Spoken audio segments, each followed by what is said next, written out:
I'm calling our special board meeting to order for Wednesday, September 28th of Sunset Empire Transportation District.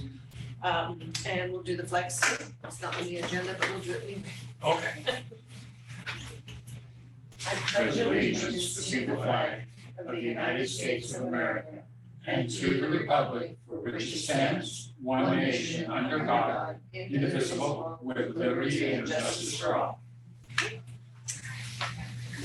And Mary's not here. I will be doing the Mary's job today, Okay, so I will take the role. Commissioner Booth Schmidt, here. Commissioner McDonald, Here.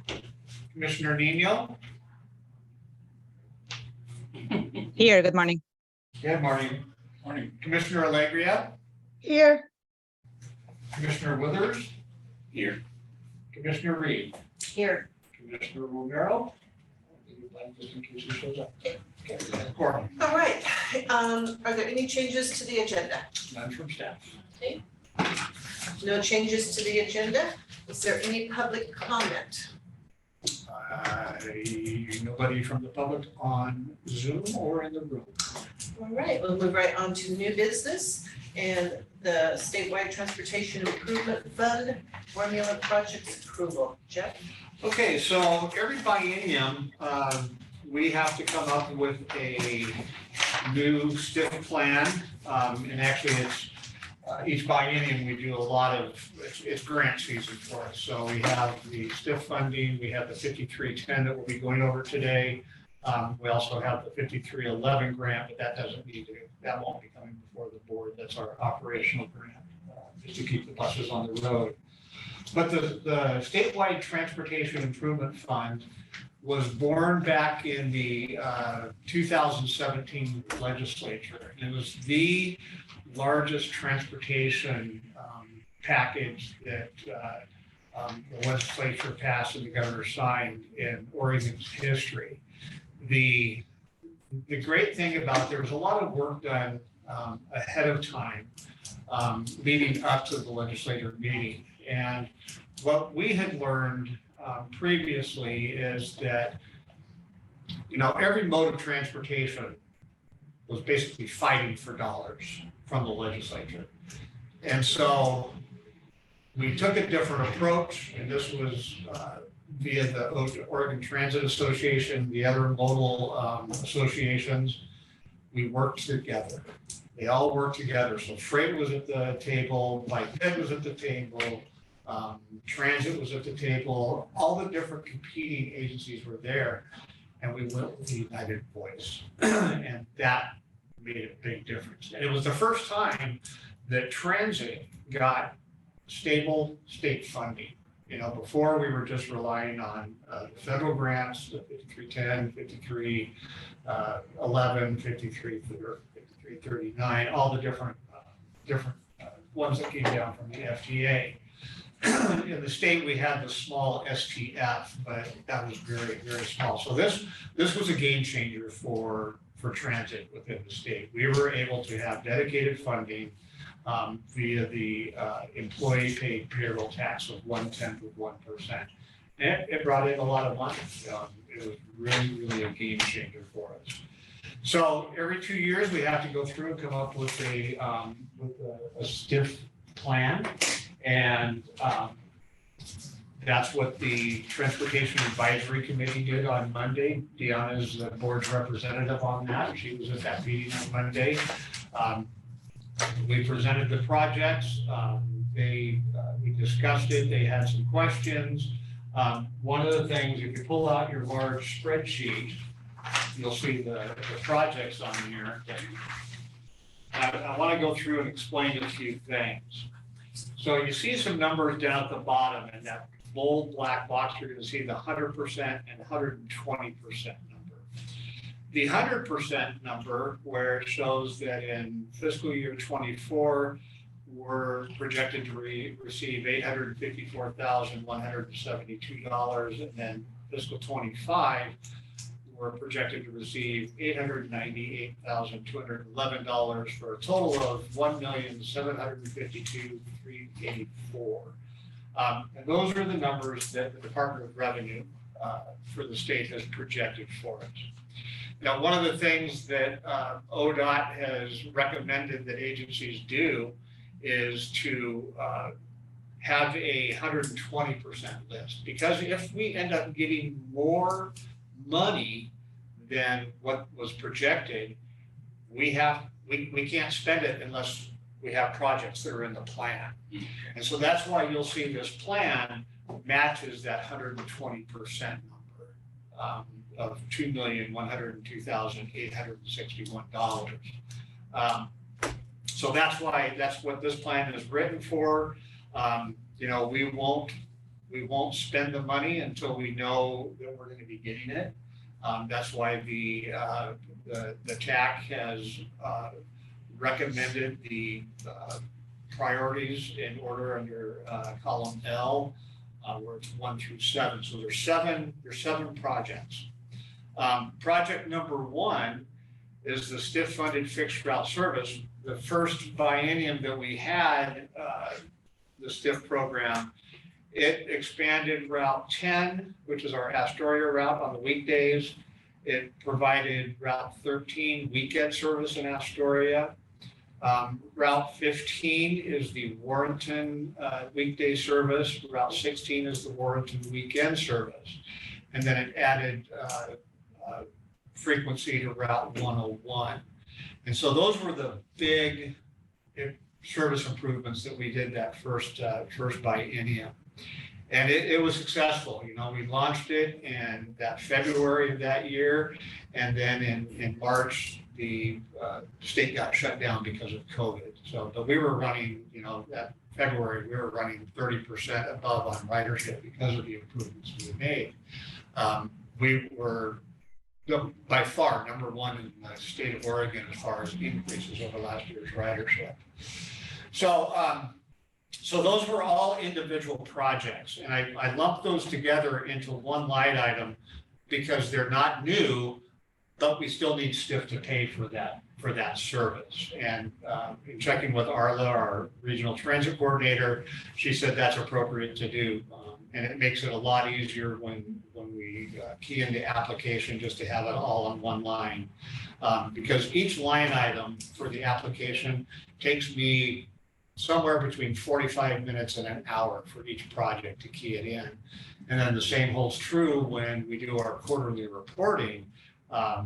There's a lot of things we have to input into the periodic report. So by lumping them together, it's going to make it a lot easier for us.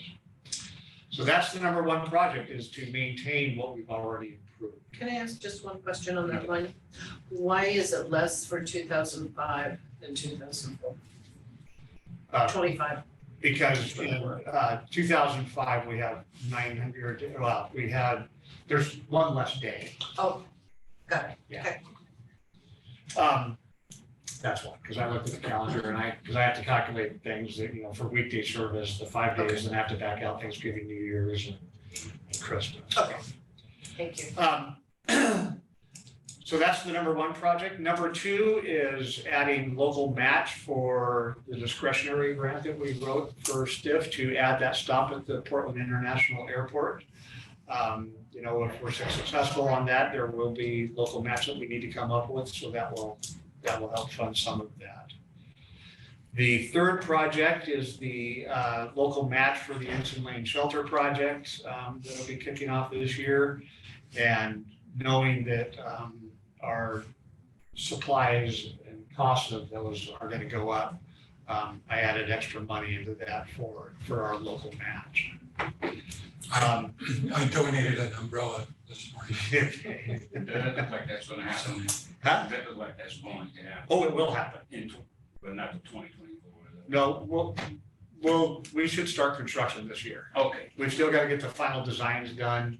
And once those are done. That's the stop that will require the state to do a cutout, right? No, we'll be doing that. Okay, we're doing all of that. Yeah, we're See, gonna- I thought it was more expensive. this is just our match. Oh, match, okay. That stop could end up costing us over $300,000. That's what I thought you. Yeah. Something like that. So it's the most expensive project of the 3 stops for Nevada. The next line item, local match for buses. Got numbers in there just because if we're lucky and get buses. I can tell you right now that the 4 buses that we've had on order since 2021, we will not receive those this fiscal year or this calendar year, but we may next year. So still have the money in there for that. So they're gonna, that'll drive up our maintenance costs, obviously, if we're gonna, we have buses that we're trying to replace, and now we do replacement, so we're replacing buses that obviously need to be too old or. Right, and the 3 of them are replacement buses, 1 of them is an expansion bus, but our maintenance should go down because they're new buses. But the 3, I'm saying there will be additional costs, waiting additional time to get the new buses on the old buses. Right. How Yeah. bad are they? I mean, bad enough to replace them, but. We have a great maintenance crew now that they stay on top of the repairs and the maintenance and keep the buses on the road. They do a phenomenal job. We're very fortunate. We go way beyond, and most agencies do go way beyond our the expected life. You know, one example, we had one bus, one of our oldest buses, that needed a new engine, and that's not a cheap venture. And with the funding that we get through the FTA, through the 5339, we can use those funds to replace one engine. Okay, so we're allowed to replace one engine and get it funded through federal money.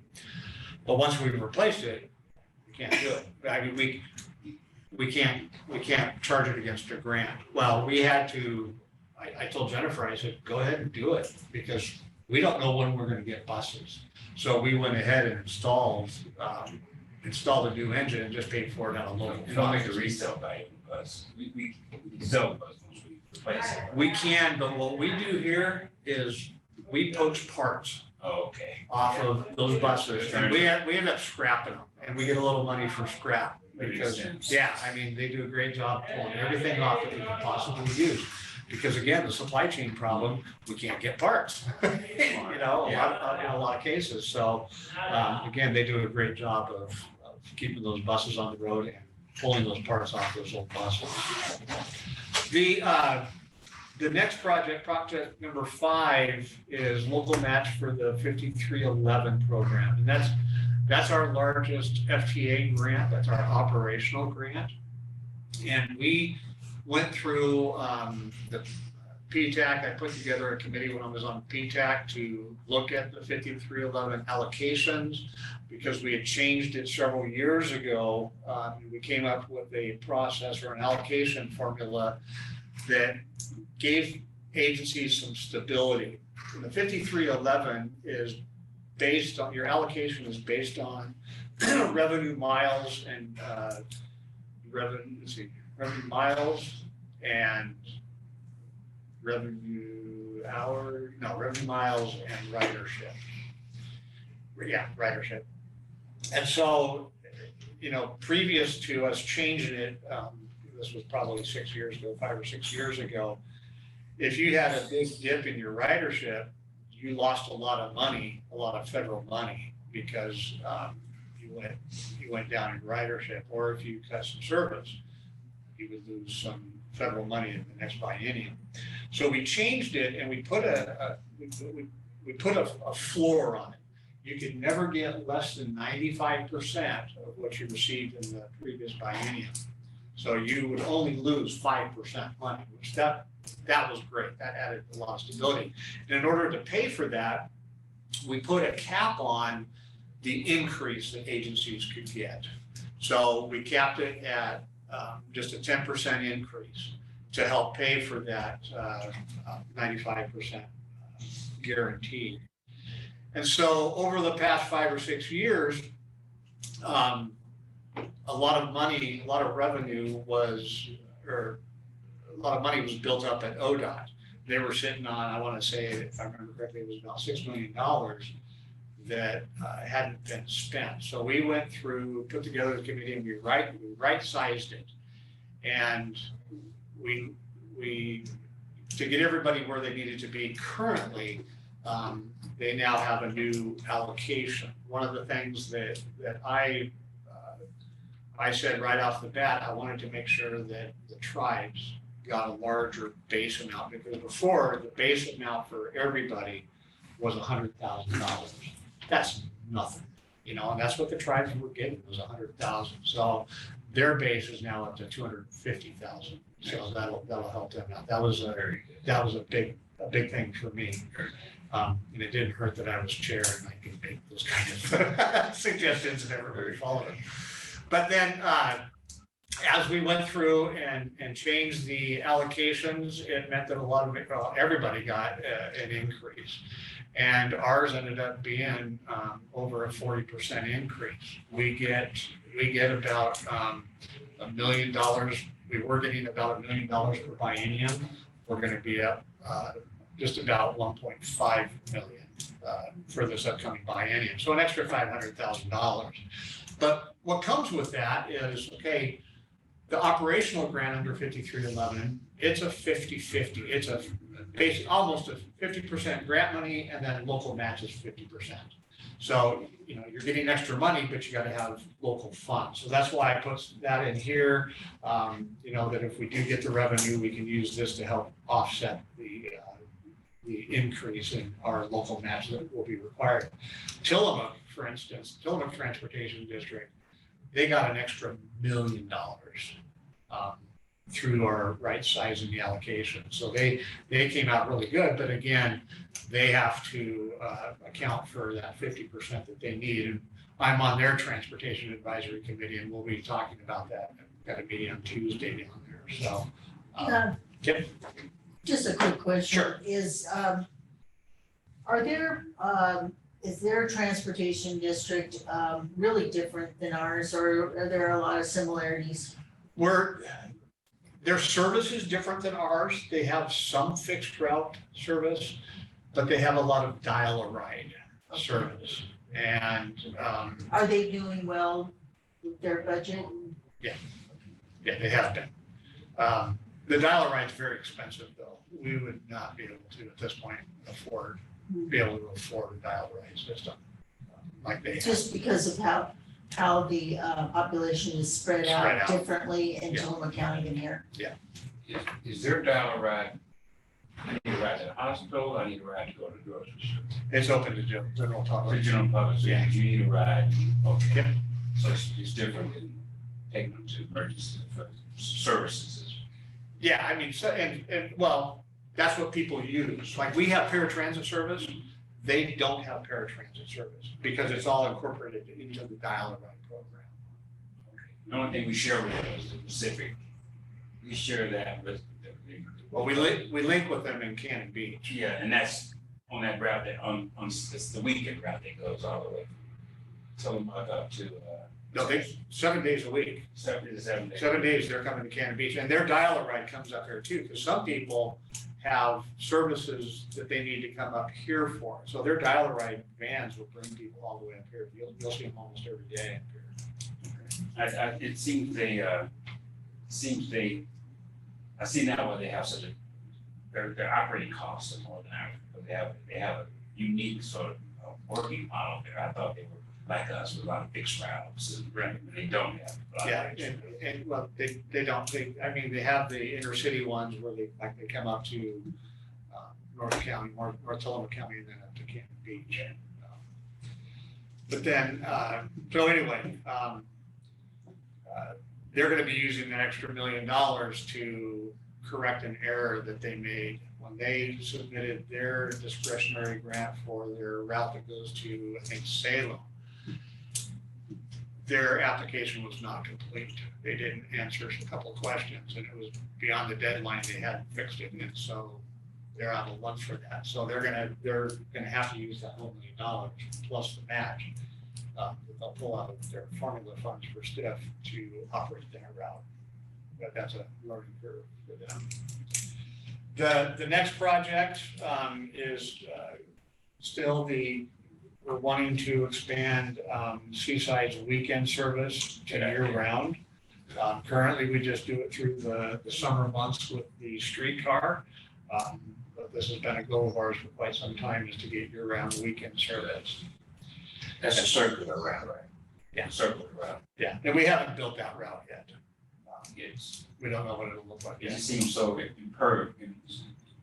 so needed to be able to carry, but people work, who live on the, east side of, east Right. side, to get over to the west side. Right. And there's a lot of elderly over there, and there's a lot of folks who go, they're always in the hospital. Yeah. So, You know, the weekend service during the summer with the streetcar, you know, that's more geared towards the tourists. yeah, You know, which that's not necessarily what's needed for the residents that live there. Sure it is, some of the, part of that route will make sense because it hits the hotels and there's a lot of service workers, so. So but we haven't built that yet. And then the last item is the micro transit pilot that we've talked about and that you guys put in your strategic priority plan. like that. Yeah, Like that. yeah, so we'll, I don't see that happening until the second year, till fiscal 25. And I base that on, that's part of that 120% number. So if we get more income than what we thought, then we can utilize that money. Really, those last three projects, 5, 6, and 7, are really contingent upon receiving additional funding or additional tax revenue through that employee paid payroll tax. Is your confidence level high, not so high? It's kind of in between. I can't predict anything. You know, I couldn't predict anything with COVID, you know, and who knows what the economy is going to be like. I'm hopeful, you know, our unemployment rate is low, and so that helps. I think the You know, micro transit thing is way. I can't hear you, I Charles. just think the micro transit thing is a way, for small locations like ours. I had previously lived in a town bigger, I mean, here, but they've taken the micro transit up and just love it. Just truly love it. And, But we're gonna start off conservatively to make sure it makes sense for us. That's what I- And affordability. we'll do some sort of test. Yes, we'll test it over in Warrenton to see how it works over there and then go from there. And it would be limited, it would be, you know, 4 hours a day, like what Jennifer learned and through talking with the other agencies that did it, they did it, or some of them do it just during the peak hours in the morning and the peak hours in the afternoon and the evening, so we'll see how that works out. So that brings the total to $2,102,861 of projects for the whole biennium. Can I write you a check? That would be wonderful. Let my checkbook out. I was thinking of an automatic deduction. Payroll deduction. Payroll deduction. We take cards too. So.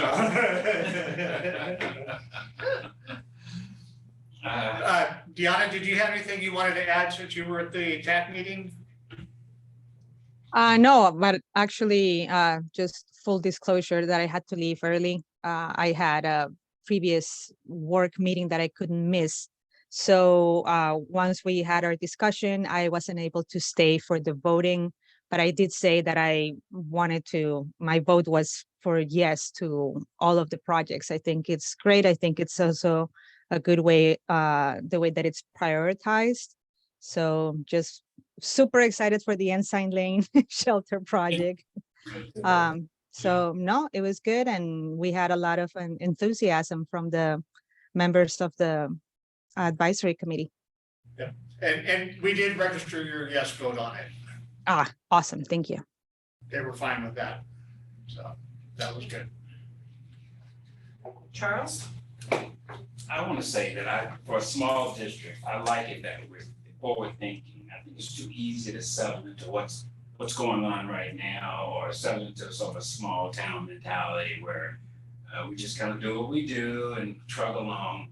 And I like it that we think what's next, what's new, what's helpful to us. And we can't do a lot of things we want to do like now about all electric buses, but there's things we can do, and we seem to be always thinking about doing those things. And I want to thank you for your leadership on that, Jeff. And That's what I do when I wake up at 1 or 2 in the morning, and my mind is going 100 miles an hour to think, okay, what can we improve on? I appreciate that personally. I appreciate it very much. Absolutely, I agree. I hope you guys are getting a good night's sleep. My mind. Knowing that you're up at Yeah. That ship, Tracy, it might does say that ship has sailed. I wish I knew how to determine that, but I don't. And I wanna just add a comment now in terms of this person.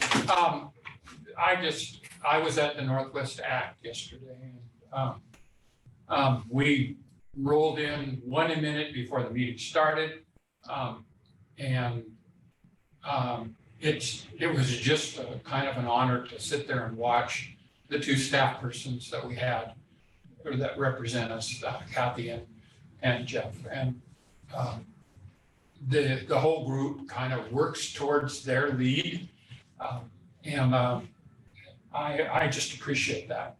So we have a good system. We need to keep this man right here. So, Yes. Yes. So any other questions? Pamela, do you have any questions? No, I don't. Rebecca, did you have any that you haven't asked? No, they've been answered. I appreciate that. So staff is recommending that a motion be made to adopt the 2023-25 STIF plan as recommended by the Transportation Advisory Committee. I would so move. Tracy makes the motion. Do I have a second? I said, oh, great, Okay, Rebecca. Rebecca seconds. Is there any other discussion?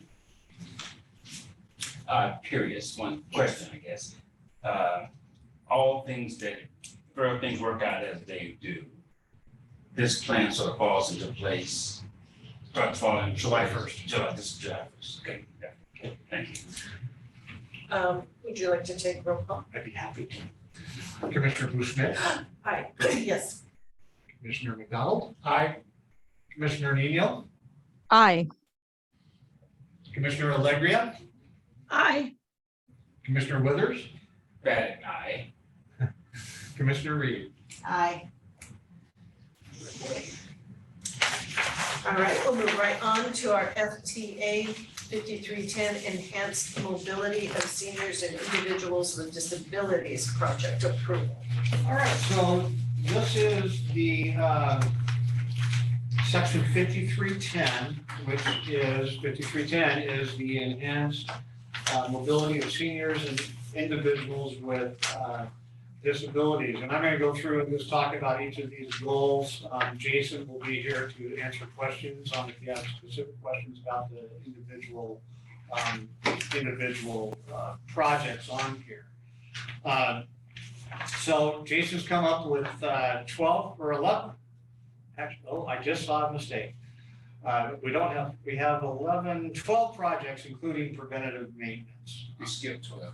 Yeah, between 11 and 13 is normally 12, but Mostly. fortunately his daughters are doing well in math at school, so we won't hold that against them.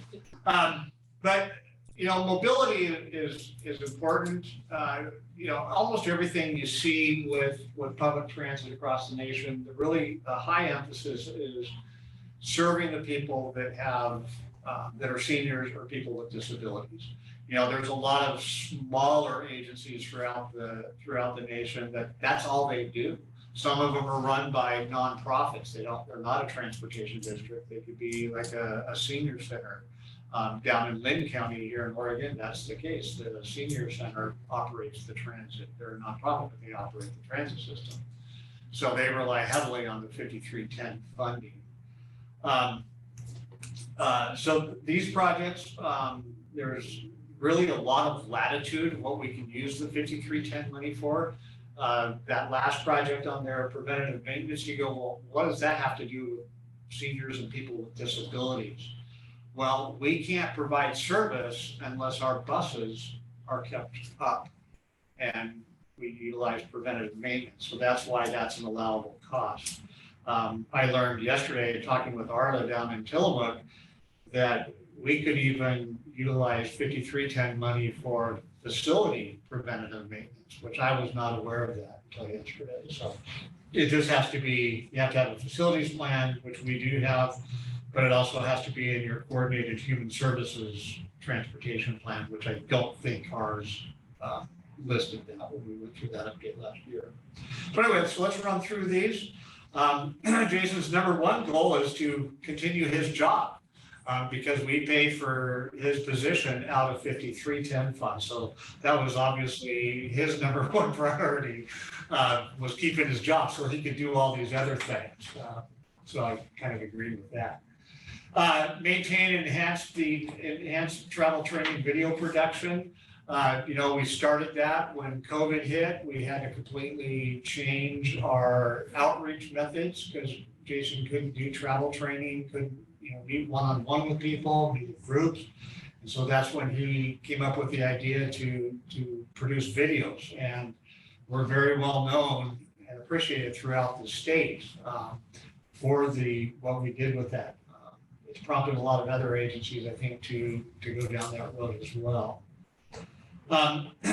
Create the micro mobility bike buddy bike library program. And so this is another offshoot of, we talk about first mile, last mile. A lot of people ride their bikes to the bus stops from their home or where they're at. A lot of people walk. And so having a library of bike specific videos is something that he wants to work on this next biennium.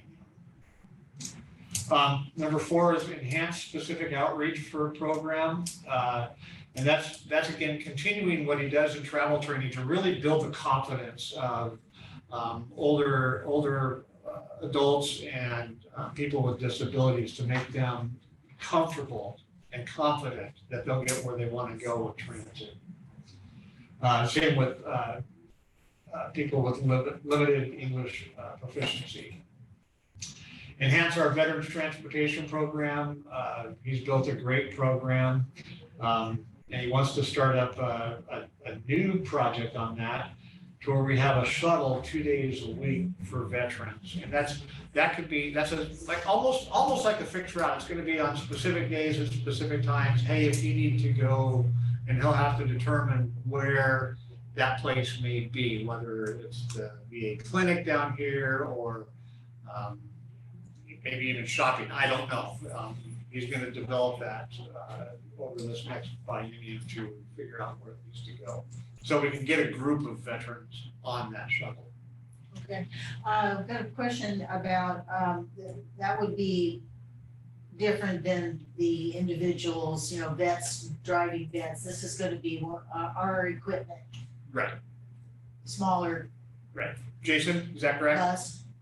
Yeah. Well, it will work in conjunction with what we currently have right now. We have 2 volunteer drivers. The idea is just to increase the opportunity of availability. So this would be much more of that fixed route. We're going to, like Jeff said, we will determine what we need to do and how it's going to work, whether or not we go from South County to North County on one day and North County to South County during the next day. And with the VA clinic actually is going to be moving here pretty soon. And so that's going to help us even maybe kind of bridge that gap a little easier. So I still was curious, what is the mode of transportation?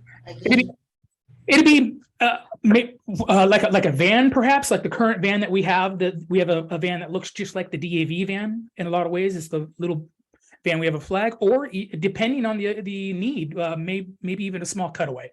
So it'll just have to depend. We'll have to start small and then work our way up to fill the need as it arrives. Thank you. Yep. Charles? I think Pam was saying. Oh, Pam, go ahead, Pam. Would you be considering Portland? Going to Portland? This particular program that I'm wanting to do with this funding, no. We already go to Portland for individuals, for veterans in wheelchairs. So this would not need to do that. This is just to provide more service here locally. Okay. And the other thing is, I'm sorry, I didn't understand number 3 about the bike library. Yeah. So, if you just think of a library where you go and you check books out, people go home, read the books and bring them back and check them back in and so forth. That's the exact thing that we want to do with bicycles to solve that first and last mile challenge. That's, if you just think of it that way, that's what it is. It's a bike library. Okay. I can be more specific if you'd like, but it can be kind of boring. Well, some of the bike programs have some difficulties, Yeah. which I'm sure you're aware of. Yep. Yeah, this is different than a bike share. This is, to be clear, this is not a bike share program. This is a bicycle library. There are two very different programs that are run. So there'd be more accountability Yes, of returning yes. the bicycle. Yeah, right. We're not going to have a system set up where there is a rack downtown somewhere and people are just dropping their bikes off anywhere they want to. No, this is, you check it out from a location. And there's a lot in between that. Okay. There's a lot of, we are going to vet individuals that we have come and check out, bikes. They're going to fill out a small brief questionnaire on what they're going to do, how they're going to use the bike, so we can receive data. The important thing is to receive data back on how these bikes are being used. So it would be a lot more controlled, much more efficient than what you do see usually around in the bigger cities. Would you require a deposit, refundable deposit? We don't know yet. There are so many different models to choose from and how to do it. We're not to that point yet. Okay, and the other thing, just going back to Portland, so you said people in wheelchairs go to Portland. Yes. Is that the only people that you service to Portland?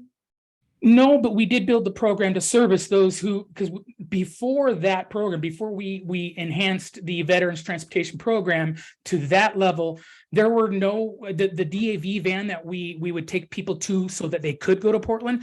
They don't travel, and this is a crazy thing, but they don't take wheelchairs. So we had to solve that, and the last biennium we did. And we're not as busy as I would hope that we would be on that, but we have helped quite a few veterans get from here to Portland who need wheelchair access. Okay, thank you. Yep. Deanna? Thank you. Morning, Jason. Morning. So again, on the item 5, the Veterans Transportation Program. So would this still be working with volunteer drivers, or we would hire, like we would have staff drivers do this service? Yeah, so this draft is regarding volunteer. We would want to use a volunteer driver to do that. Yes, I'm So not we would talking just about. we would just be changing the vehicle. It would be a bigger vehicle, That like is correct. shared rides, multiple people, but still with volunteers. That is correct. All right, thank you. To clarify on that, that would be something that we would have to negotiate with the union. Thank you, Jeff. We can't just start a volunteer program with our vehicles, and that could be an issue. So we'll talk more about that. Charles? Jason, with the new clinic coming, the VA clinic coming here, would you be coordinating with them and get that information out to them, get that service available to them? Or is it just gonna be us trying to make it work? What's your plan on that? Yeah, so with any new program regarding the veterans, yeah, I'll reach out to them. Of course, we don't know where it's going to go or when it's going to go, and it will be the moving of the clinic from Camp Rylea out to somewhere else. So yeah, but there definitely will be an outreach effort. There definitely will be an effort to coordinate with them and see what they're going to be willing to do. I'd like to bring a fully baked program to them so that they can look at that in whole and in total and make a decision that best suits their needs. Thank you. Thank you. Mm-hmm. Pamela? How is the recruitment for volunteers at this point to transport veterans? It's very hard. We came out of what I was hopeful. We did get one individual out of the project, or the veterans stand down. But they're not ready to go. They had to do some things before they're ready to go. So I'm looking at about 2 months before this one individual is ready to go. But it's still very difficult. It's just difficult to find people who want to volunteer to do this. I would have to say that there are hopefuls, a lot of hopefuls, but they just kind of back out once they hear a little bit more about it. So we're just trying our hardest. Is it, may I ask why they back out? Is there something that could be changed so they don't back out, other than chaining them to? Sure. Yeah. Yeah, every single one of them love to give back to their community and to those that they serve together with. So let's make that clear right away. But usually when it comes down to they have to drive their own vehicles and get reimbursed at, the state's rate, usually that, it doesn't cover it for them. Some of them have larger vehicles. And so, the reimbursement rate currently right now, doesn't work for them. So, that is where without getting into more specifics, that's kind of where it really kind of lays at. So, the ones that are currently volunteering right now, they've made it work. They have figured it out, and I even have those individuals actually help me sometimes when I'm having conversations with other veterans about volunteering, and still is a challenge. Is there any way to use the transit's Sunset's transportation system that they can use it for free to get to their destination as You a mean driver You mean riding the bus? for free? Well, we currently don't offer that. We did do that for that particular day, where the veterans rode for free and so forth, but that would be a decision at some point in the future where the board would have to decide just all veterans, period, or military connected individuals, ride for free. No, I But- meant the drivers. You said that the drivers are reticent to use their vehicles, the expense of it. Oh, So is there some way that the transit system Oh. itself? I think we refer back to what Jeff said, it's a discussion that him and I'm sure Jennifer need to have regarding the union and Oh, that okay. kind of stuff. Jeff, if I'm not correct with that, please correct me, but that's, I believe, where it needs to go. Okay, thank you. So then let's move on. Project number 6, I really like this one, is improve accessibility for the vision impaired.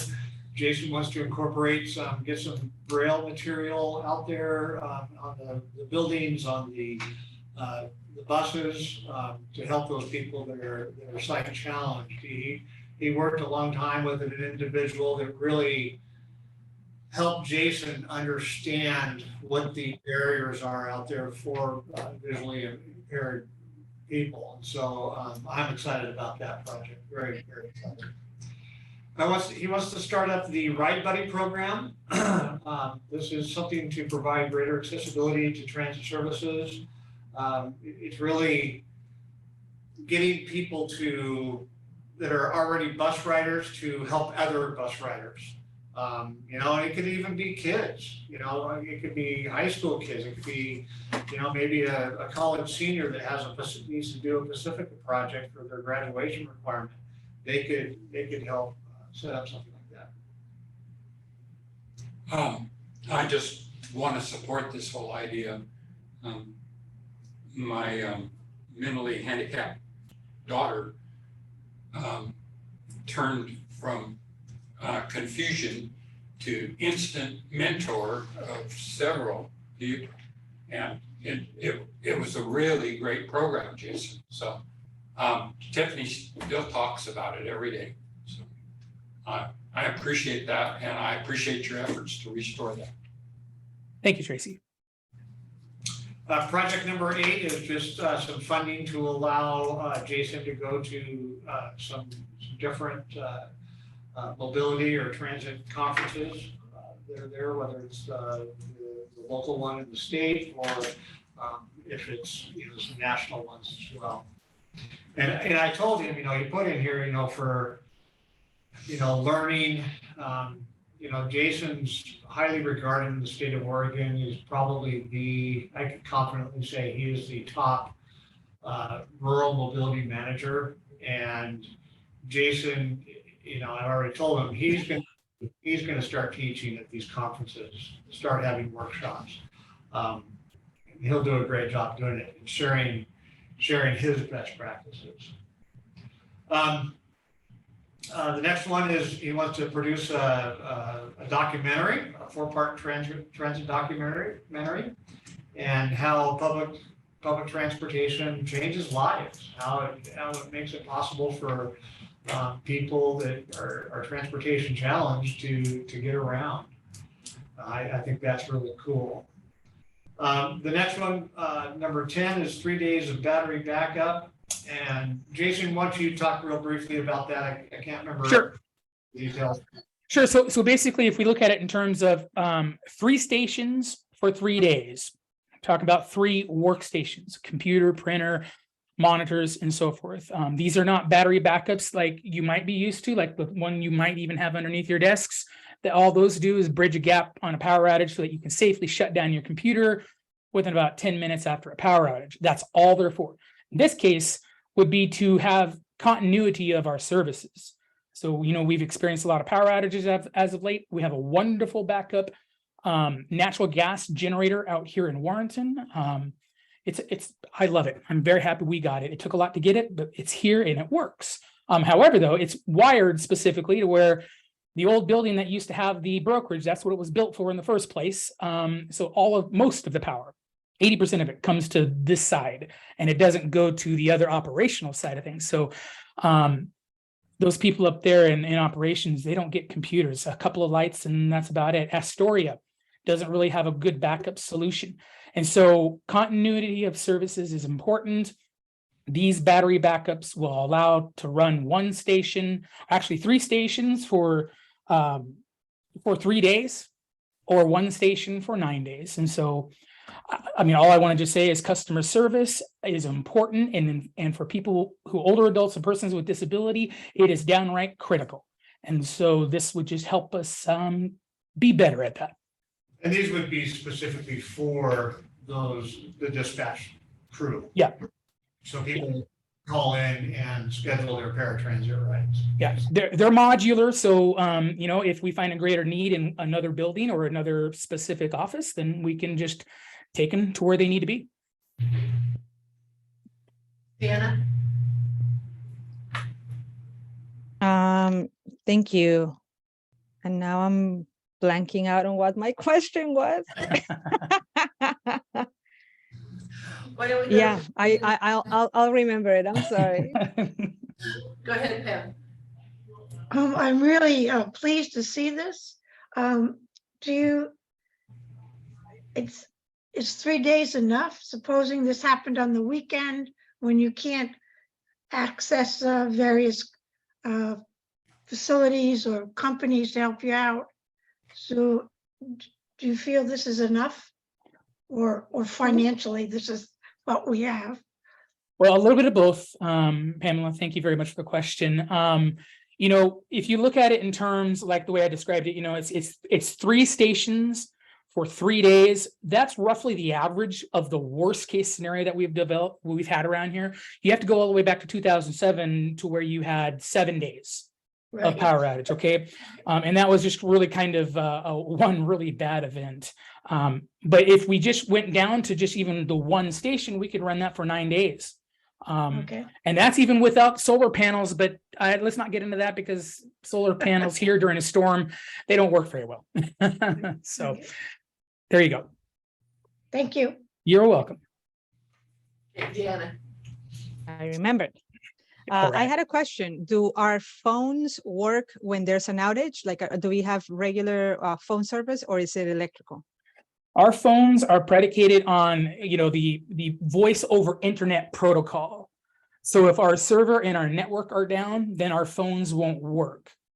Okay, because they receive power from the Ethernet cable Got that it. plugs into the internet. So yeah, if the network goes down, which here in Warrenton, it doesn't go down because that's the one thing that we really made sure that was powered when we put the generator in all those years ago, was that network. So if we can power a station, we have the phone. Awesome. So then, yeah, we can continue providing updates and people can keep calling. Yep. That's good to know. Yes. Awesome. Thank you. Mhm. And the last project is, number 11, is improving shelter lighting and amenities, again, making the shelters safer and more attractive for people to use. Some of them are in locations where it's not very brightly lit, there's no street light over it. So we set aside some money for that. And those, I already talked about for preventative maintenance, those are the projects that Jason has come up with. So any other questions? Pamela? Well, first of all, amenities is misspelled, and that gets me to my larger concern. What's missing? Amenities. What's not missing is what amenities means. We've had this discussion before, and I went through the bicycle and Oregon bicycle and pedestrian plan. And amenities is not used. And I know you all think I'm a wordsmith geek, but why I really push this is the attitude when you see amenities. And you don't even define amenities. It's not even in the plan, the Oregon plan, so there is no definition of amenities. And I'm a little disappointed in the low amount of money, but I would like to, if you're going to use amenities, which really, in my opinion, shouldn't be used, you should define what amenities mean. What, Pamela, what would you suggest? What would I suggest? There are several. In the bicycle, we'll just use the Oregon pedestrian plan. They use pedestrian infrastructure. They use pedestrian facilities. They use pedestrian networks. And then another thing is auxiliary pedestrian infrastructure. Those are some suggestions. And it also, and it's not wordsmithing, it's the mindset. Because, And I have gone round and round about this for several years. Like, amenities. well, all you have to do is change it and I'll be quiet, because every transit user is a pedestrian. And so you don't do this for any other mode of transportation and say, and amenities. Say to, I've seen that in real traffic. In public transportation across the nation, this is what her and I go round and round on, it's always amenities. It's always, the word amenities is being used. If you guys want to have a meeting where we talk about a word, we can do that. So, but you should define it. we could just take out amenities and put in trash cans. Or call it facilities. Can we do it facilities? Or facilities. Do whatever the board wants. You know, if you want to call it facilities, I don't know, that's fine. Can I say something really quick? Sure, Jason. You know, Yes. when I put the word amenity in there, sorry for the misspelling. It was defined as it's a useful feature. When you think of what an amenity is to whatever you're trying to build, it's a useful feature. So when I'm talking about it, and if you read, well, you don't have my working document here, but in my working document, we're talking about, raised up tactile footpaths. That is a useful feature to warn people that there is a curb, or there is even the shelter itself that's there. Other useful features are continuing, the lighting, to ensure that that feature of lighting lights the specific area around. When, streetlights were put up. Yes. Yes. Okay, gotcha. So we can either vote on it the way it is now, or we can push it and finish it at our next meeting. We do have to end by 10 o'clock today. I think we should move to a vote and deal with the amenities as an after. And just, I think it's not a deal breaker. And it's not a deal breaker. I'm just saying, I think we should vote on the act as is, and then work on the wording in another. Okay, I would entertain a motion. I would so move that we would adopt the 23-25 section 5310 plan Okay. as recommended by our Second, TSC. and Rebecca seconded. Is there any other discussion? Okay, seeing none, Chair Boucher, aye. Vice Chair McDowell, Aye. Secretary Treasurer Nino, Yes. Commissioner Allegria, yes, Commissioner Withers, Yes. Commissioner Reed. Yes. All right, motion. Motion passed. And because we were scheduled for just 1 hour, I'm going to go ahead and adjourn the meeting and we'll take up any other business we have at our next scheduled meeting. Great, thanks everyone. Thank you. Thank you. Just to confirm, our regular January board meeting will be in 2 weeks, right? Not next week? Yes, I